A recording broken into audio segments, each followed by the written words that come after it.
성경 말씀 마태복음 24장 37절을 찾겠습니다. 제가 읽겠습니다.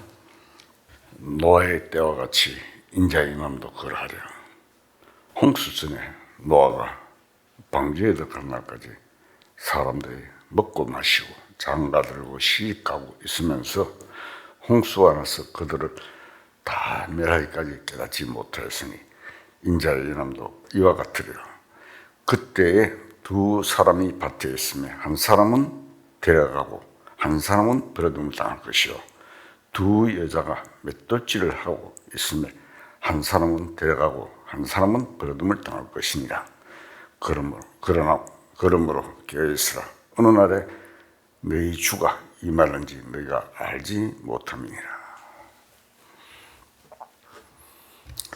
이제 한 5주에 걸쳐서 하나님의 역사와 살아계심과 복음에 대해서 좀 상세하게 함께 성경 속에서 알아보러 갑니다. 이러한 시간이 1년에 한 몇 번 정도 있어야 되는데 또 생활 말씀도 있고 이래서 잘 전달하지 못했습니다. 이번에 기회를 내서 하니까 자세히 듣고 모두가 은혜를 많이 받으시기 바랍니다. 현재 인류가 살고 있는 지구 곳곳에는 기후변화로 사막이 늘어나고 전 세계의 많은 땅들이 사막화되어 간다고 유엔이 발표하고 있습니다. 또 다른 보도를 보면 단추만 누르면 세계는 없어진다며 지구를 여러 번 파괴할 수 있는 핵이 준비되어 있다고 경고하고 있습니다. 과학자들의 발표입니다. 이러한 현실은 성경의 예언대로 적중하고 있습니다. 지구상에서 인간들이 뿜어내는 대기 오염은 생명체를 보호하는 자외선, 방금망인 오존층을 파괴하고 있습니다. 이 오존층은 산소 원자 세 개로 만들어진 분자입니다. O3. 이 오존층 두께는 한 40km 가까이 됩니다. 이런 사태를 종합해 볼 때 인류는 언젠가 지구에 살 수 없다고 합니다. 이 지구는 처음 두 사람이 살고 있던 곳이었는데 지금은 약 82억이 살면서 지구를 오염시키며 파괴하고 있습니다. 땅 속에서 기름을 뽑아올려 사용하며 석유에서 사람들의 이복과 일상생활용품 등 무려 한 7,000가지 원료 구실을 하고 있으나 그것이 또한 지금 바닥에 나가고 있으며 땅이 사막화되어 식량 생산이 점차로 줄어들고 또 인구 증가와는 반비례로 현상을 이루고 있습니다.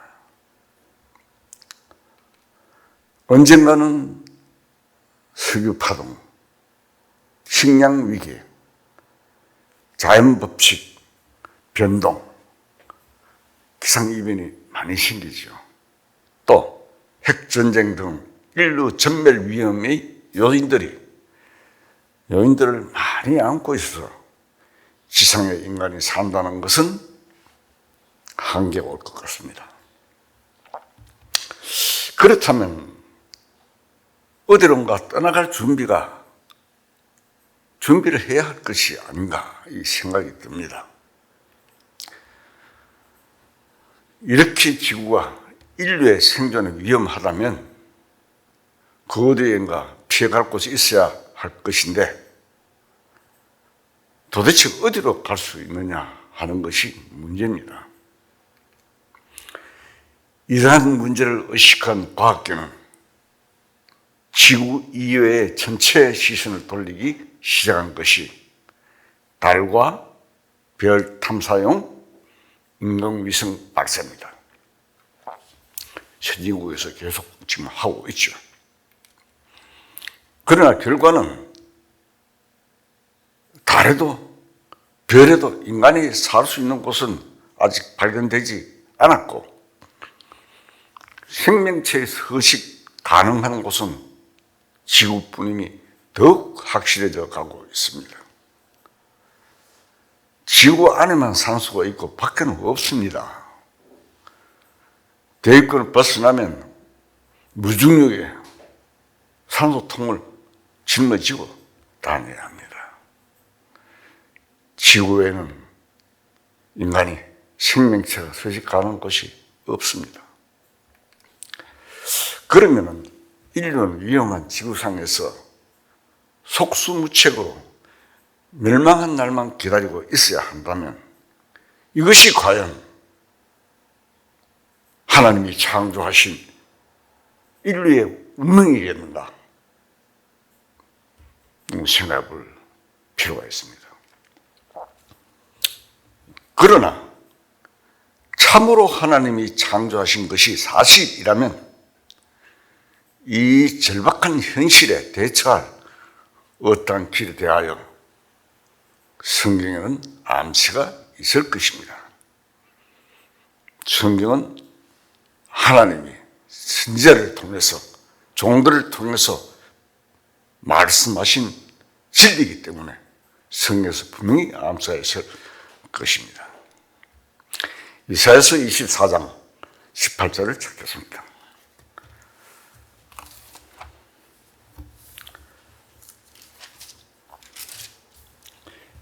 이사야서 24장 18절 자, 읽겠습니다.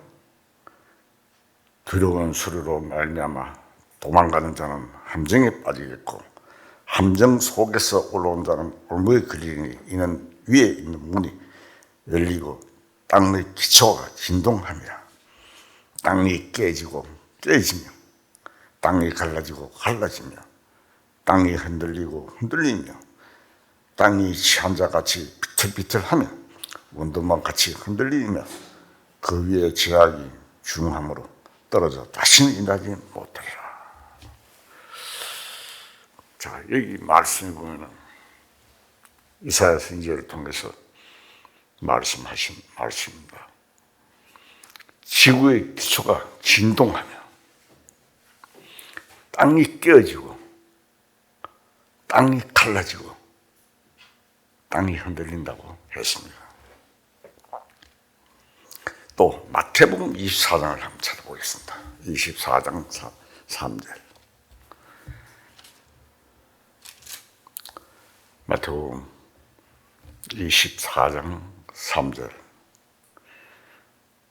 예수께서 감난산 위에 앉으셨을 때 제자들이 조용히 와서 이르되 우리에게 이르소서 어느 때 이런 일이 있겠사오며 또 무슨 주의 임하심과 세상 끝에는 무슨 징조가 있사오리까? 제자들이 물었습니다. 6절 7절을 건너뛰어서 보겠습니다. 예수님께서 제자들에게 말씀하신 말씀입니다. 난리와 난리 소문을 듣겠으나 너희는 삼가 두려워하지 말라. 이런 일이 있어야 하되 아직 끝은 아니니라. 민족이 민족을, 나라가 나라를 대적하여 일어나겠고 곳곳에 기운과 지인이 있으리니. 자, 이 말씀 보면 지상의 종말에 대한 제자들의 질문에 대하여 예수님은 기근과 지진이 있을 것을 말씀하셨습니다. 또 그리고 민족이 민족을 한 나라에서 민족이 서로 싸울 때 민족이 민족을, 또 공산주의자와 민주주의 나라와 또 이웃 나라와 싸울 때 나라가 나라를 대적하여 일어나고, 그리고 여기 보면은 기운과 지진이 있으리라. 이렇게 예수님께서 먼 훗날 되어질 일을 제자들에게 알려주신 것입니다.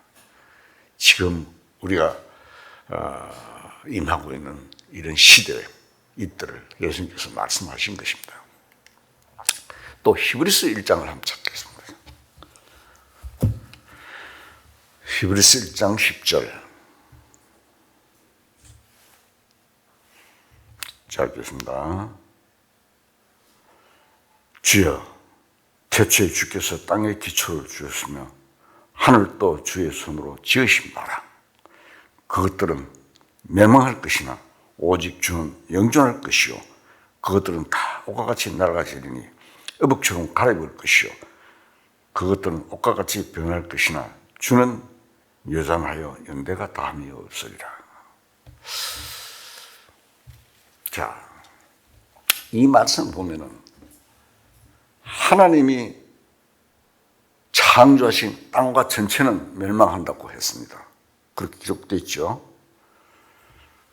날아가진다. 끝난다 이 말입니다. 그러면 하나님은 멸망할 세상을 창조하셨다는 것인데, 그렇다면 왜 하나님이 멸망할 세상을 창조하셨는지 의아심을 가지게 됩니다.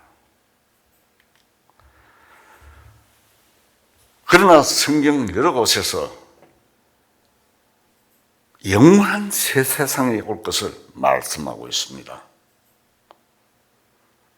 하나님께서는 영원한 이상의 세계를 창조해 가시는 준비 과정이 현 세상인 것입니다. 인간의 육체를 보더라도 미완성체이며 미완성체 아닙니까? 내일 1시간 후에 일어날 일을 인간은 잘 모릅니다. 감나무에 감이 달려 있습니다. 그 감이 벌레가 먹어서 떨어지는 경우도 있고, 감이 홍수가 되어서 홍시가 되어서 떨어지는 경우도 있고, 감으로 비유하자면 사람도 멀쩡히 살다가 병이 들어서 갑자기 세상을 떠나는 사람, 교통사고를 당해서 세상을 떠나는 사람, 또 밤에 알 수 없는 일이 생기고, 이것만 보더라도 인간의 육체는 미완성품입니다. 이 세상도 전쟁과 죄악의 부조리가 꽉 찬 불완전한 세상입니다. 모든 준비가 끝나면 현재 세상은 필요치 않기 때문에 끝이 나는 것입니다. 우리가 아파트를 지을 때 견본 하우스를, 모델 하우스를 만들지요. 하우스 본체가 다 지어지면은 그건 없애버립니다. 마침내 그때가 임박한 것을 입증하는 여러 가지 징조가 많이 나타나고 있습니다. 다시 말하면 현대 세계의 여러 가지 상황은 그때가 임박했음을 알려줍니다. 성경을 참고하면 이 인류의 역사는 뚜렷한 목적에 의한 하나님의 경영임을 알려주고 있습니다. 하나님의 경영의 역사를 시기적으로 크게 나누면은, 잠깐 제가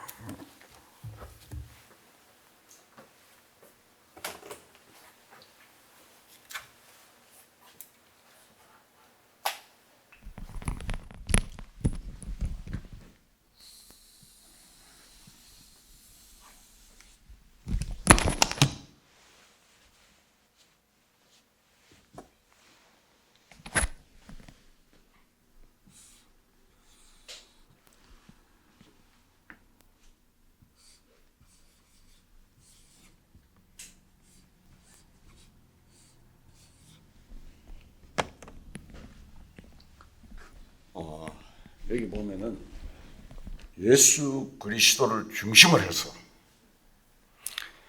예수님 오시기 전을 BC라고 합니다. 그리고 예수님 오신 이후를 AD라고 합니다. 다 아시겠지만 예수님 중심으로 세계 역사의 기초를 이야기하고 있습니다. 그래서 아담으로부터 약 2000년까지는 시작시대고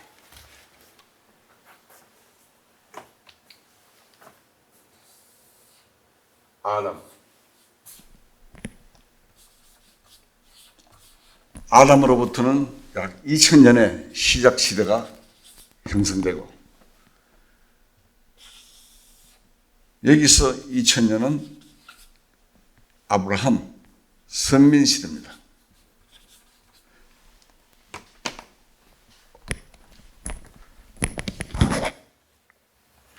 아담에서 이 시작 시대를 아브라함까지가 한 2000년 됩니다. 그리고 그 시작 시대에서 아브라함을 하나님께서 불러냈습니다. 불러내서 예수님 탄생까지가 2000년 시대입니다. 그래서 구약 시대를 약 4000년 시대로 보고 있습니다. 선민 시대라는 것은 바로 하나님이 선택했는 민족의 시대다 이 말입니다. AD 고 신약 서기 70년부터 지금까지는 이방의 때입니다. 그 다음이 대환란 7년이고 그 다음은 주님이 재림 후 천년간의 평화의 왕국이 됩니다. 천년왕국이 되죠.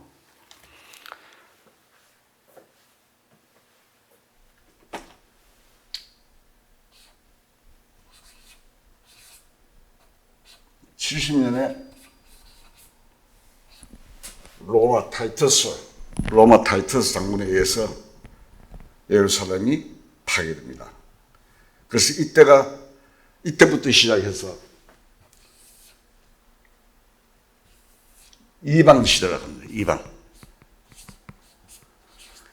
이방 시대인데 이것이 바로 교회 시대입니다. 교회가 형성되고 끝이 나면은 이 세상의 이방인 때는 끝이 납니다. 그래서 여기에서부터 휴거,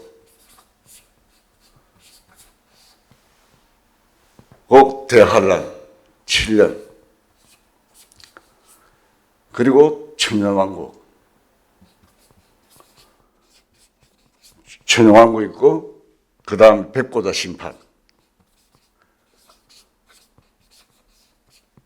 심판이 있고 그 다음에 영원한 천국이 이루어지면서 모든 역사는 백보자 심판까지 역사는 끝입니다. 자, 이렇게 하나님께서는 역사 계획을 상세하게 우리들에게 알려주고 역사를 진행하고 계십니다. BC 2000년경에 하나님께서는 아브라함을 창세기 12장 1절 짧은 거는 그냥 띄워줬어요. 찾지 말고 아브라함을 창세기 12장 1절에 보면 택하셨습니다. 현재 팔레스타인 땅 지역을 허락하시고 이스라엘 땅이 될 것을 약속하신 후에 이스라엘 민족을 그곳에 심으시고 선민의 역사를 시작하셨습니다. 선민이라는 것은 조금 전에도 말씀드렸지만 하나님께서 그 아들을 이 세상에 보내실 준비의 민족으로 지시하시는 것입니다. 왜 선민을 이스라엘을 선택했느냐?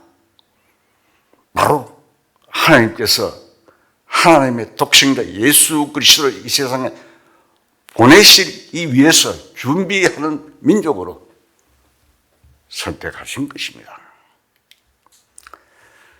인류 역사 속에서는 사탄이 들어와서 하나님의 계획을 계속 방해하고 있는데, 예수님의 탄생은 사탄이 멸망당하는 일이기 때문에 사탄에게는 가장 큰 관심사가 되며 끝내 방해해야 할 일이었습니다. 그러나 한 민족이 특별히 보호되어 하나님의 아들이 탄생하셔야만 했습니다. 그래서 예수님이 탄생하시는 장소, 모든 것 시기, 모든 것을 성경에서는 미리 발표를 해 두었습니다. 그런데 유대인들은 구약 성경을 참 믿고 산다고 하지만 실제 믿은 게 아닙니다. 그냥 지식적으로 그냥 아는 것밖에 없었습니다. 사탄은 여러 가지 수단과 방법으로 이스라엘 민족을 없애버리려고 했으나 하나님이 이스라엘 민족을 보호했습니다. 이스라엘 민족이 애굽에 가서 종로로 살 때도 구출했고, 위기 때마다 하나님께서는 보호하셔가지고 생존하도록 만들었습니다. 그런 중에 BC 600년경에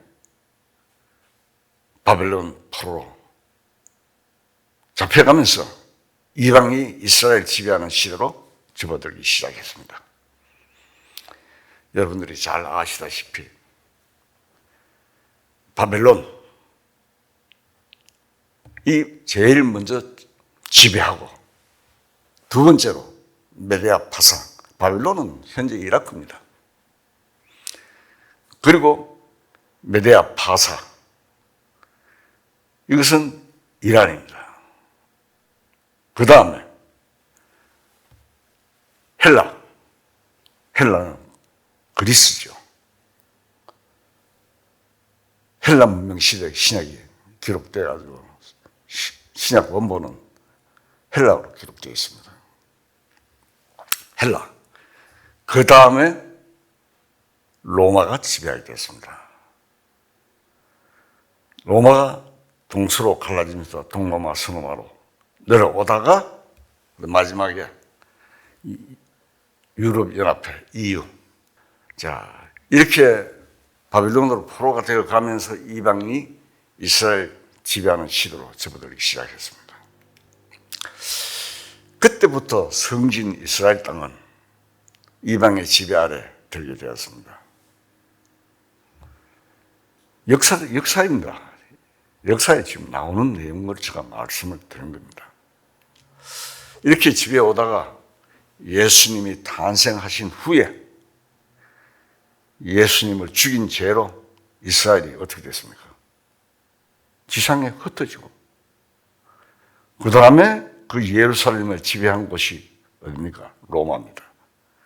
그 다음에 터키라 하는데 튀르기에, 지금 현재 튀르기에 하고, 다음에 영국 등에 의해서 이 이스라엘 예루살렘이 통치되어 왔습니다. 그러나 그것으로 이스라엘은 완전히 멸망한 것이 아니라 예수님의 재림을 위해서는 다시 회복이 되어야 했기 때문에 어떤 결정적인 시기를 정해놓으시고, 그때까지 이 세상은 이방의 시기로 규정하고 있습니다. 그러므로 신약 시대는 거의 이방의 시대로 이정되어 있습니다. 누가복음 21장 24절을 찾겠습니다.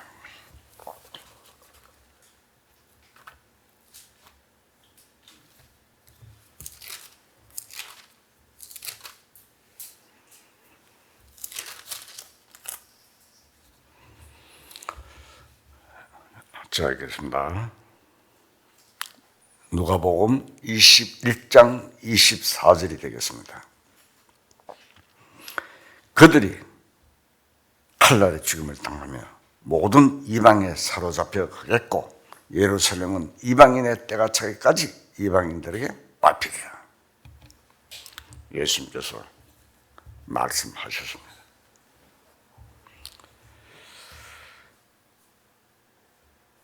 이방의 때, 예루살렘은 이방의 때가 차기까지. 이방의 때가 찬다는 말은 교회 시대가 끝난다는 이야기입니다. 이렇게 된다고 예루살렘의 멸망을 예수님께서 예수님 AD 30년에 말씀을 하신 말씀입니다. 그런데 지금 현재 2025년입니다. 그러나 이것은 시한부입니다. 다시 이스라엘의 것이 될 것을 말씀하신 것입니다. 때라는 것이 차기까지 발표되라 했거든요. 다시 이스라엘이 회복될 것을 예수님께서는 말씀하셨습니다. 1948년 5월 14일 날 이스라엘 독립했습니다. 그리고 예루살렘은 그때 회복이 안 됐습니다. 그런데 1967년 6월 5일에서 10일까지 6.1 전쟁을 통해서 1900년 동안 지배되어 오던 이방의 세력에서 신구 예루살렘이 회복되었습니다. 우린 잘 아시죠? 역사를 통해서. 이제 남은 것은 예루살렘시의 제3성전 재건입니다. 소식에 의하면 제3성전 건축 재료와 기물들을 모두 다 준비되어 있다고 합니다.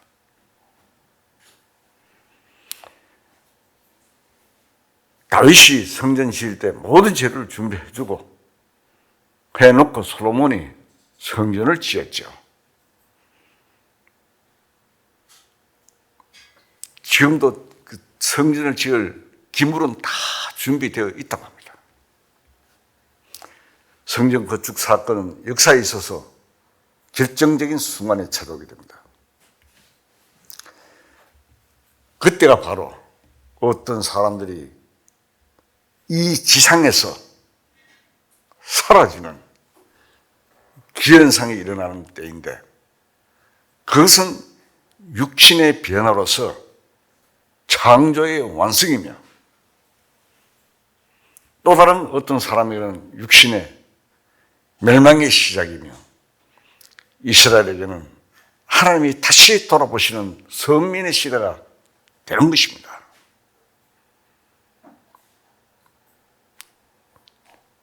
이 지상에서 사라지는 사람과 이 지상에 남은 사람이 있다, 이런 이야기입니다.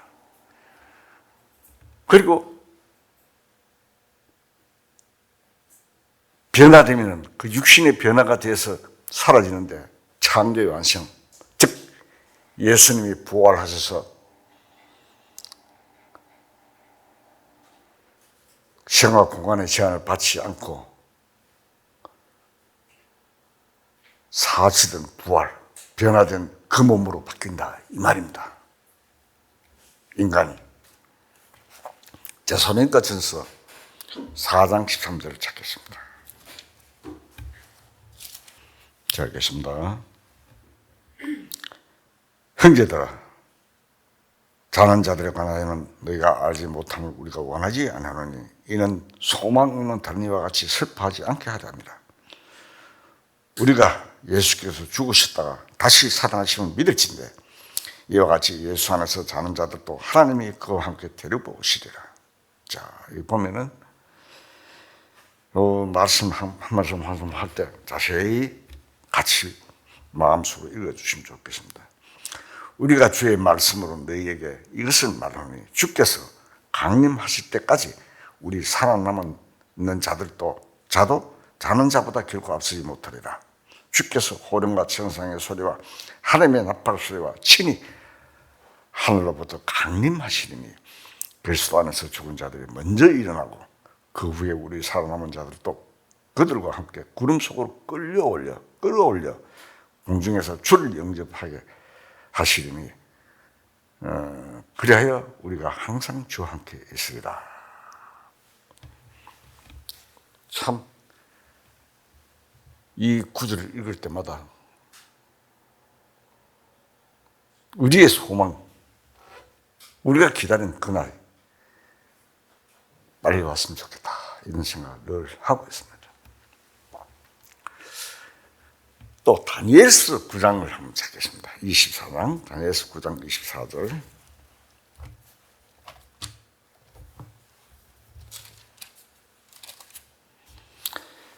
물론 성경 말씀 전체가 다 중요하지만은 굉장히 마지막을 향해서 이야기한 내용들을, 중요한 내용들을 제가 지금 소개하고 있습니다. 그러니까 자세히 보시기 바랍니다. 9장 24절 제가 읽겠습니다. 내 백성과 내 거룩한 성을 위하여 이런 이래를 기한으로 정하였나니 허물이 그치며 죄가 끝나며 죄악이 용서되며 영원한 의가 드러나며 환상과 예언이 응하며 또 지극히 거룩한 이가 기름 부음을 받으리라. 그러므로 너는 깨달아 알지니라. 예루살렘을 중건하라는 영이 날 때부터 기름 부음을 받은 자 곧 왕이 일어나기까지 7이래와 62이래가 지날 것이요. 그 곤란한 동안 성이 중건되어 강정과 거리가 세워질 것이며 62이래 후에 기름 부음을 받은 자가 끊어져 없어질 것이며 장차 한 왕의 백성이 와서 그 성읍과 성소를 무너뜨리려니와 그의 마지막은 홍수에 휩쓸림 같을 것이며 또 끝까지 전쟁이 있으리니 항폐할 것이 작정되었느니라. 그가 장차 많은 사람들로 더불어 한 일해 동안의 언약을 굳게 맺고 그가 그 일의 절반에 제사와 예물을 금지할 것이며 또 포악하여 가정한 것이 날개를 의지하여 설 것이며 또 이미 정한 종말까지 진노가 항폐하여 하게 하는 자에게 쏟아지리라 하느니라 하니라. 여기 자세히 읽어보면 7년간 대환란 기간이 오는 이유를 설명하고 있습니다.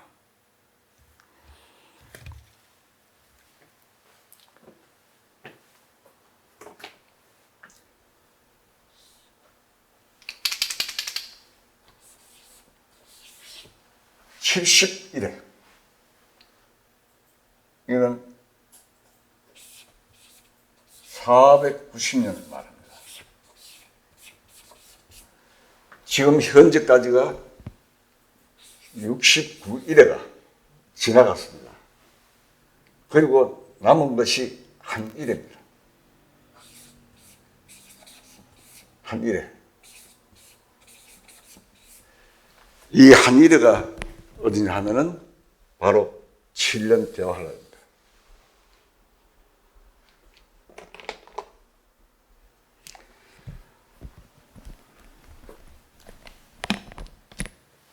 이 죄가, 이스라엘 민족의 죄가 고레스 왕이 성전을 지으라고 명령할 때부터 시작해서 69일회가 지나갔습니다. 그리고 한 일회가 지금 남았습니다. 한 일회가 지금 교회 시대입니다. 교회 시대가 끝이 나면서 대환란 시대가, 그러면서 이스라엘 민족의 역사나 모든 것이 허물이 이제 끝이 납니다. 우리 이제 기록해놨는데 나오죠. 그때 돼야. 그리고 여기 보면은 26장에 보면 기름 부음 받은 자가 예수님이 62일의 후에 기름 부음 받은 자가 끊어져 없을 것이며 장차 한 왕의 백성이 와서 그 성소를 묻다. 이거 타이터스 장군을 얘기하는 것입니다. 로마가. 이스라엘 예루살렘을 완전히 파괴할 것을 미리 말씀하고 계십니다. 그래서 대환란이 왜 왔는가? 7년 대환란이 왜 오는가? 그 이야기를 이 다니엘서에 하나님께서 계시를 해가 알게 되었죠. 그 다니엘이 포로 중에 예루살렘 위해서 기도했는데 그 기도에 대한 하나님의 응답이 있었습니다. 바로 지금 현재 기록한 내용입니다. 여기 보면 하루가 어떻게 1년이 되느냐 이런 내용이 나옵니다. 그런데 에스겔 4장 6절에 보면은 하루가 1년으로 이야기를 했습니다. 또 민수기 14장 34절에도 보면 하루가 1년으로 여러 가지 그런 내용들이 나오죠. 시간상에 다 지금 찾아볼 수는 없지만 한번 찾아보십시오. 그래서 예루살렘과 이스라엘의 국가적인 기간은 BC 440년 전 페르시아 왕 때부터, 그러니까 에스라 1장 1절에 보면 나옵니다. 고레스 왕이 성전을 지으라고 명령을 했습니다. 그때부터 70주가 시작됩니다. 이 숫자 이야기하면 조금 어렵죠. 간단해요. 보면 알고 보면 70주는 조금 전에 이야기했지만 490년을 말합니다. 77이 49. 한 주간이 1년으로 하면 7년이죠. 7년. 한 주간이 7년을 말하면 7, 49, 490년을 의미합니다. 에스겔 4장 6절에도 보면 1일을 1년이라고 했습니다. 그래 한 주간 7년입니다. 민수기 14장 34절에 보면 자세하게 본 내용들이 나와 있습니다. 자, 490년에 이스라엘 죄가 끝이 나고 예언이 다 성취되고 현재의 역사가 끝이 나는데 69주인 483년에 이스라엘 민족의 역사는 중단될 것을 말했습니다.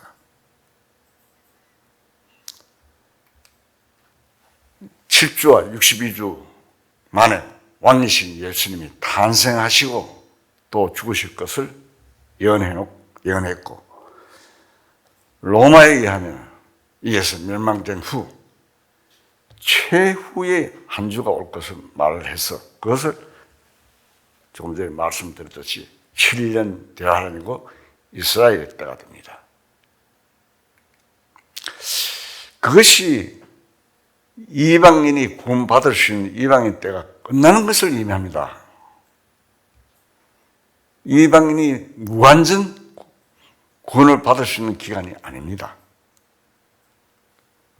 휴가 되기 전까지 교회 시대에 있을 때까지 이방인이 됩니다. 로마서 11장 25절 찾겠습니다. 로마서 11장 25절. 자, 읽겠습니다. 형제들아, 너희가 스스로 지었다 하면서 이 신비를 너희가 모르기를 내가 원하지 아니하노니 이 신비는 이방인의 충만한 수가 도리까지 이스라엘에 들으는 우둔하게 된 것이라. 자, 이 우둔하게 된다. 이스라엘은 미련하고 둔하다 이 말입니다. 그래서 이스라엘 이방인 때가 있다는 것입니다. 마냥 흘러가는 것이 아닙니다. 이방인의 충만한 수가 들어오기까지 하나님의 계획입니다. 이방인의 충만한 수가, 이방인의 구원의 수가 결정되었는데, 결정되어 있다 이 말입니다. 그 수가 차는 것이 이방인의 때인 것입니다. 이방인의 때가 차는 순간에 이방인으로 구원받은 자들은 어떻게 됩니까? 이방인의 때가 차면 어떻게 됩니까? 구원받은 자들이 이 지구를 떠나게 됩니다. 휴거입니다. 그 후에는 7년 대환란 기간인데 그 기간은 복합적으로 여러 가지 의미가 있는 세상입니다. 예수님 당시 세계의 지배자며 기독교 대박해 세력인 로마가 1900년간 기독교의 중심지가 되어 왔으며 종교적 바벨탑입니다. 천주교 알죠? 이제 그 로마의 부활이 유럽 공동체 이후 여기서 적별 시도가 나와서 이스라엘 민족이 기다리던 메시아로 나타나게 됩니다. 그래서 세계 최후의 전쟁을 일으켜 역사를 끝내는 방향으로 인도할 장본입니다. 그 세계의 평화의 왕으로 군림하여 사람들을 속이는 가짜 메시아 적그리스도입니다.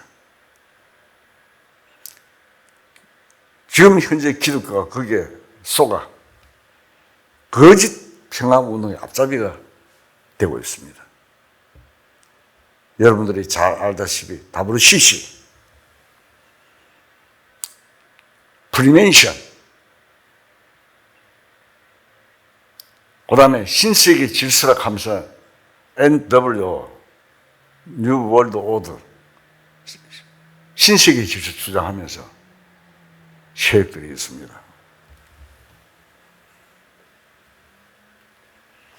여기에서 큰 문제는 오늘날 기독교인들, 그리스도인으로 자처하는 수많은 사람들이 장차 멸망할 지구를 떠나야 할 준비를 하지 않은 채로 지상의 평화에만 현혹되어 있는 것입니다.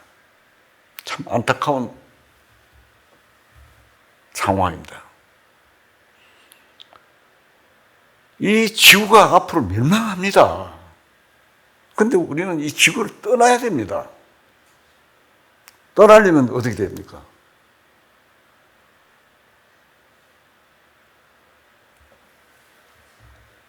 구원을 받아야 하는 것입니다. 마태복음 7장 13절을 찾겠습니다.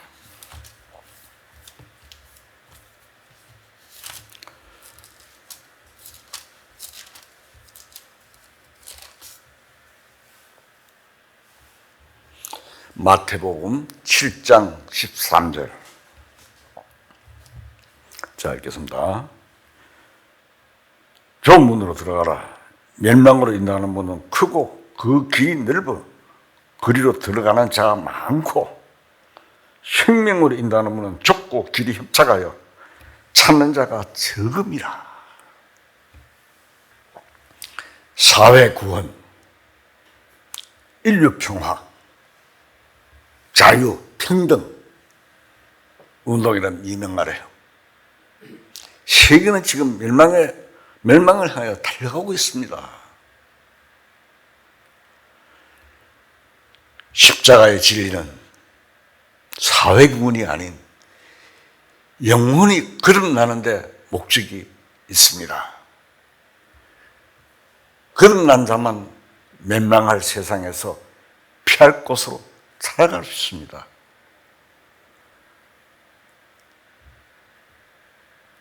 The born again. 거듭난 자들만 새로 태어난 자, 생명이 하나님의 생명을 받은 자. 베드로서에 나오죠. 하나님의 말씀으로, 진리의 말씀으로 낳은 자. 요한복음에도 나오죠. 거듭난 자, 니고데모에게 말씀하시는 거듭난 자.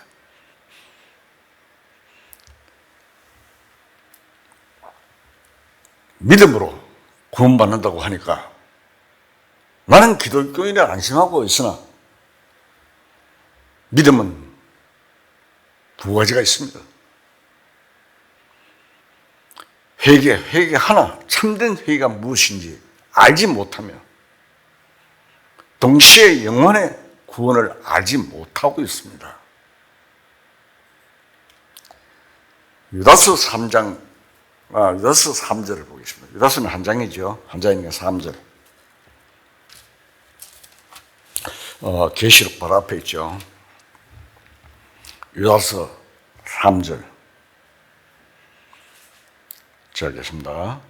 사랑하는 자들아, 우리가 일방으로 받은 구원에 관하여 내가 너에게 편지하라는 생각이 간절하던 차에 성도에게 단번에 주신 믿음의 도를 위하여 힘써 사오라는 편지로 너희를 권하여야 할 필요를 느꼈노니.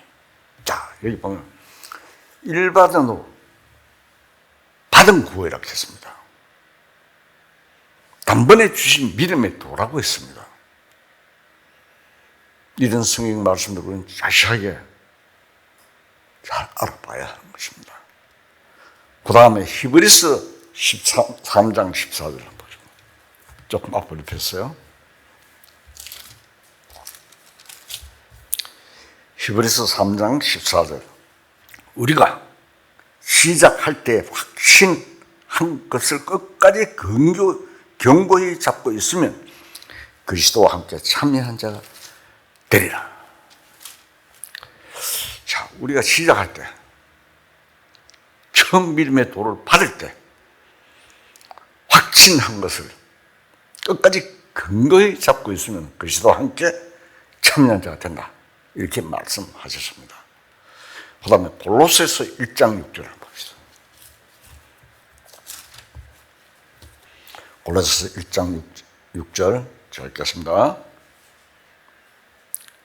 이 복음이 이미 너희에게 이름에 너희가 듣고 참으로 하나님의 은혜를 깨닫는 날부터 너희 중에서와 같이 또한 온천에서도 열매를 맺어 자라는도다. 자, 여기다 보면은 너희가 참으로 하나님의 은혜를 깨닫는 날부터 날이 있다고 그러죠. 이러한 것은 무엇을 말하는 것입니까? 이러한 말씀들은 거듭난 경험을 말하며 거듭나야만 멸망하는 세상을 떠날 수 있고 주님 안에서 참으로 영혼이 쉼을 얻게 된다는 이야기입니다. 이 문제는 인생에게 있어서 최대의 중요한 문제로 이 중요한 사실을 우리는 많은 사람들에게 알려야 됩니다. 이 중요한 내용들이 있는데도 그냥 대강 넘어가면 안 됩니다. 이 문제는 성경 여러 곳에 기록되어 있는 말씀입니다. 이것은 이 세상의 인생이 생존하는 문제 중에서 가장 최대의 중요한 문제로서 소홀히 다룰 수 있는 일이 아닙니다. 하나님께서는 이 세상에 살고 있는 인생들이 자기 지혜로 하나님을 알지 못한다고 했습니다. 고린도서 1장 20절 보겠습니다. 지혜 있는 자가 어디 있느냐? 선비가 어디 있느냐? 이 세대의 변론가가 어디 있느냐? 하나님께서 이 세상의 지혜를 미련하게 하신 것이 아니냐? 하나님의 지혜에 있어서는 이 세상이 자기 지혜로 하나님을 알지 못하므로 하나님께서 전도에 미련한 것으로 믿는 자들을 구원하시기를 기뻐하셨도다. 자, 이 세상 살고 있는 인생들이 자기 지혜로 하나님을 알지 못한다고 했습니다. 알 수가 없어요.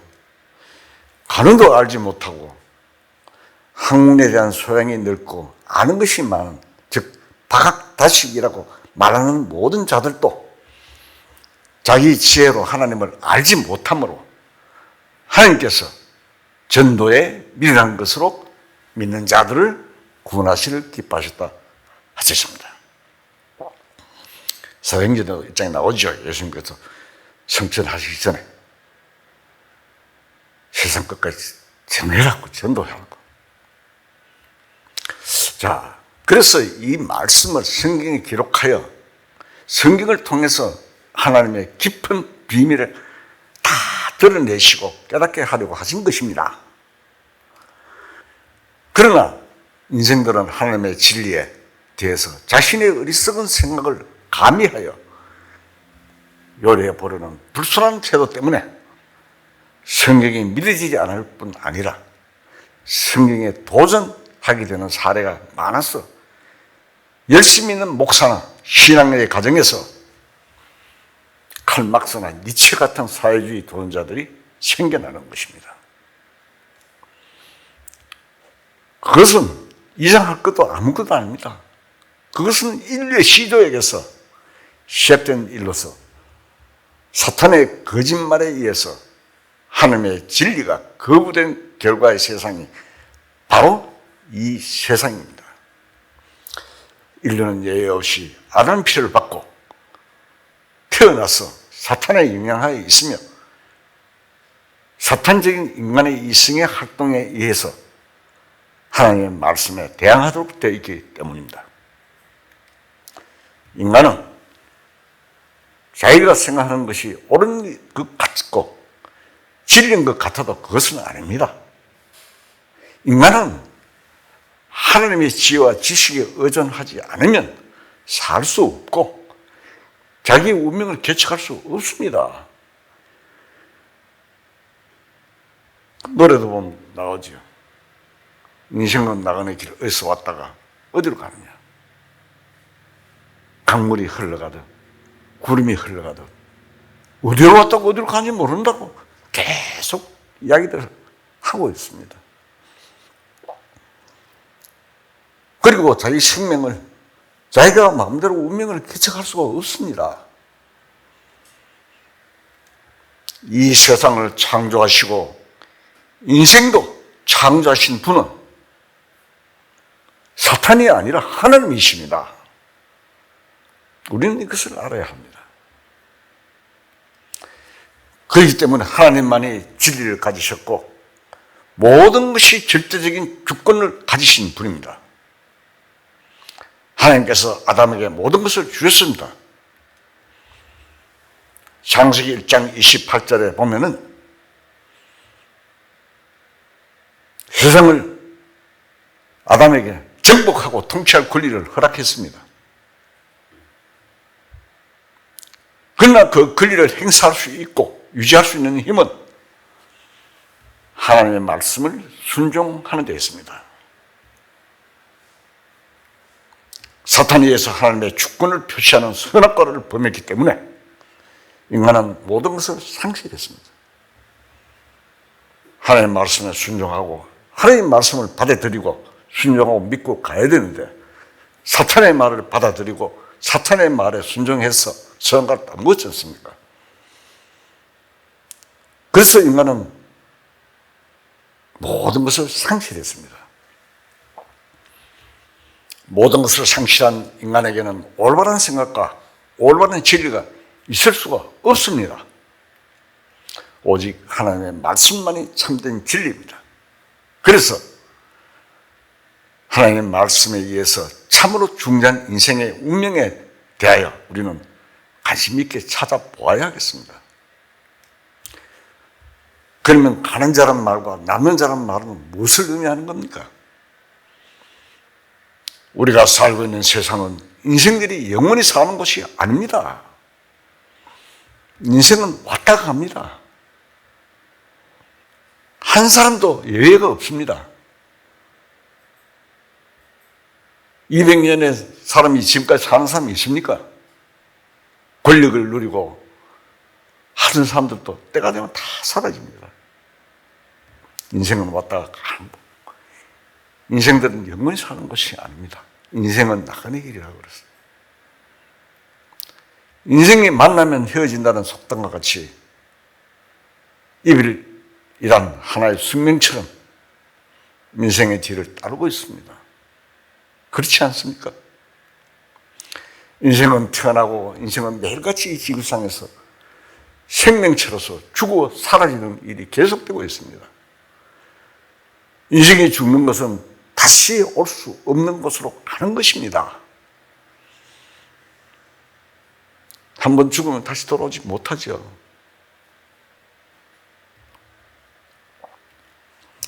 여기에서 가는 자와 남는 자란 그런 것을 말하는 것이 아닙니다.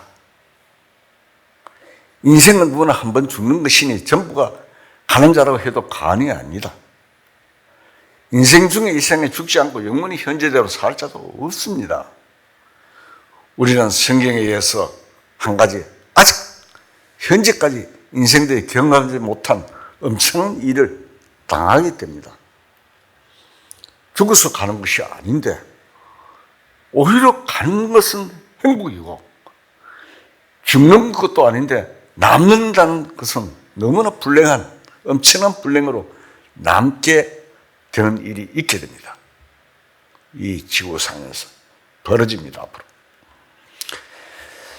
같은 땅에 함께 살고 있으면서도 떠나간다는 것과 남는다는 것은 참으로 엄청난 차이가 있는가 하면 그것은 바로 영생과 영멸이 있는 것입니다. 영원한 생명과 영원한 멸망이 있다 이 말입니다. 우리가 역사를 보면 올라면서 미군 철수하고 바로 패전했을 때 강력히 뉴스 화면에 나오는 것을 보면 올란 국민들이 탈출하기 위해 비행기에 매달리고 떨어지는 장면이나 배를 타고 떠나는데 타지 못하고 부둣가에 우부짖는 광경은 참으로 비참한 모습입니다. 지금 통일명이 베트남으로 되어 있죠. 여기 성경에는 영원한 운명을 걸고 남느냐 떠나냐 하는 문제가 기록되어 있습니다. 그 문제가 아니고 이 문제입니다. 누가복음 17장 34절을 찾겠습니다. 자, 읽겠습니다. 내가 너희에게 이르노니 그 밤에 둘이 한 자리에 누워 있으며 하나는 데려감을 얻고 하나는 버림을 당할 것이요 두 여자가 함께 맷돌을 갈고 있으며 하나는 버림을 데려감을 얻고 하나는 버림을 당할 것이요 36절 밑에 줄에 보면 나옵니다. 두 사람이 밭에 있으며 하나는 데려감을 당하고 하나는 버림을 당할 것이요. 자, 여기 보면은 데려감을 당하고 하나는 버리고 즉 남는 자와 가는 자를 말하는 것입니다. 가는 자는 어디로 가는 것이며 남는 자는 어디에서 남아있게 되는 것인가 하는 문제인데 이 사건은 매우 중요한 문제입니다. 여기 결정적으로 데려감을 얻는 자는 행복한 자이며 버림을 당하는 자는 너무나 큰 불행임을 말하는 것입니다. 이 영원 생명과 영멸, 영원한 것을 이야기하고 있습니다. 이게 잠시가 아니고 그 이유는 무엇인가 하면 우리가 살고 있는 이 세상은 장망성입니다. 장망성이라는 말은 장차 멸망하는 도성이라는 뜻입니다. 이 지구는 이제 멸망의 기점을 향해서 달리고 있습니다. 현재 이 세상은 사람들 눈에 보이지 않지만 불운한 장래에 망하는 곳입니다. 이제 그것들이 눈앞에 보이고 있습니다. 그 진상에 대하여 이미 설명했기 때문에 더 이상 설명하지 않겠습니다. 인생들은 자신이 피워놓은 그 불에 뛰어들려고 그 불을 열심히 준비하고 있습니다. 성경에 이런 말씀이 있습니다. 이사야서 50장 10절을 보겠습니다. 자, 읽겠습니다. 너희 중에 여호와를 경외하며 그의 종의 목소리를 청종하는 자가 누구냐? 흑암 중에 행하여 빛이 없는 자라도 여호와의 이름을 의뢰하며 자기 하나님께 의지할지어다. 보라, 불을 피우고 횃불을 둘러진 자여, 너희가 다 너희 불꽃 가운데로 걸어가며 너희가 피운 횃불 가운데로 걸어갈지어다. 너희가 내 손에서 얻을 것이 이것이라. 너희가 고통이 있는 곳에 누우리라.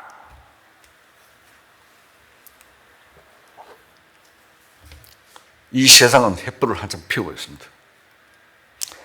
핵무기 전쟁은 누가 더 많은 사람을 불사르느냐 하는 경쟁입니다. 전 인류를 40번이나 불태울 수 있는 불이 준비되어 있는 세상임에도 아직도 모자라서 더욱 파괴력이 있는 더욱 강한 무기를 연구하고 개발하고 있습니다.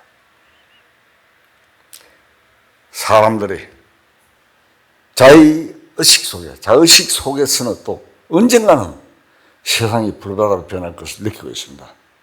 차츰 가까이 오고 있는 이 위험을 느끼면서 무엇인가 의지할 곳을 찾고 있으며 피할 길이 있는가 눈을 돌려보고 있습니다. 어떤 사람은 넓고 강한 미국 나라의 품에 안기는 이민갑니다. 그것이 조국 좁은 나라, 불안한 나라의 품에 있는 것보다 안전할 것 같아서 이민을 갑니다. 그러나 공산주의 국가인 러시아나 중국이나 기타 공산주의 국가가 미국 구석구석의 모든 군사 시설을 항상 겨냥하고 있는 것을 알지 못하는 게 이 세상에 안전한 곳은 전혀 없습니다.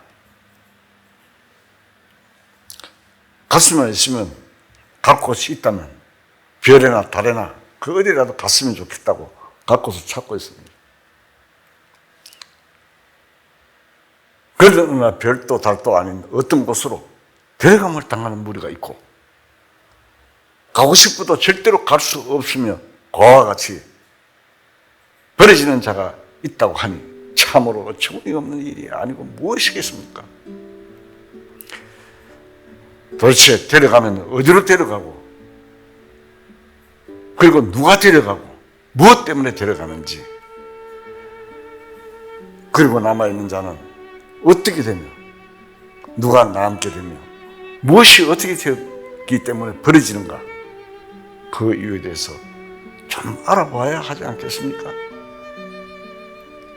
성경 말씀이 믿을 수 없다면 어쩔 수 없는 일이겠으나 만에 하나라도 믿을 수 있는 근거가 있다면 그것은 너무도 심각한 문제가 되지 않을 수 없습니다.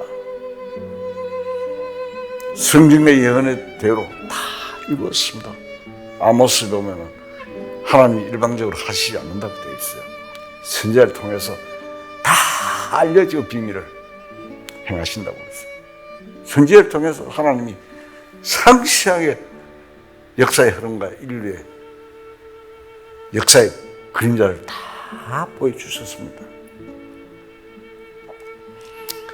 그러면 우리는 그 하나의 문제점으로 성경적으로 찾아보아야 하는 것입니다. 그렇게 하여 계속 성경 말씀을 듣고 알아보면 반드시 하나님이 주신 답을 만날 수가 있습니다.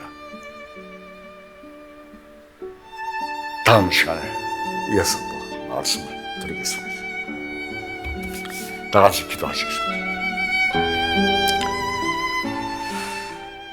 우주와 그 가운데 만물을 창조하신 전능하시고 거룩하신 하나님 아버지, 이 시간에 하나님의 거룩하신 계획과 인류의 운명에 대하여 말씀을 통하여 알게 해주신 은혜 감사와 영광을 돌립니다. 말씀을 듣는 사람 중에 한 사람도 나보다가 없이 지대의 말씀을 깨달을 수 있게 도와주시옵소서. 나머지 시간을 주님께 부탁드리며 예수 그리스도의 이름으로 감사하며 기도드립니다. 아멘.